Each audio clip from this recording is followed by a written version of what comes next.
بلاول بھٹو نے مولانا فضل الرحمان سے ملاقات کی، دونوں رہنماؤں کا حکومت کے خلاف مل کر چلنے پر اتفاق ہو گیا۔ پیپلز پارٹی نے پی ڈی ایم میں شامل ہونے کا فیصلہ نہیں کیا۔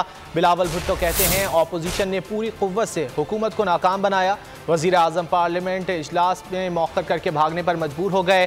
مولانا فضل الرحمان بولے حکومت پارلیمنٹ کا اجلاس موخر کر کے نہ جانے کیا گل کھلائے گی، دوبارہ بھی اجلاس بلایا گیا تو شکست دیں گے۔ حکومت نے اپنا ہی بلایا ہوا جوائنٹ سیشن رات کے اندھیروں میں کینسل کروا کے وزیر اعظم صاحب بھاگنے پہ مجبور ہو گیا۔ پارلیمان کا فتح ہوا ہے، پارلیمان میں متحد اپوزیشن نے یوزنگ ڈیموکریٹک مینز ہم نے حکومت کو نقصان پہنچایا ہے، اور ہم نے جو نیب آرڈیننس کا سازش ہے، جو ای وی ایمز اور الیکشن کمیشن کو انڈرمائن کرنے کا سازش ہے، اس کو ناکام کروایا ہے، اور امید ہے کہ ہم آگے جا کے بھی ان کے ہر سازش کو ناکام کروائیں گے۔ کی تجاویز ہیں، کسی قیمت پر بھی ہم اس کو تسلیم کرنے کے لیے تیار نہیں ہیں۔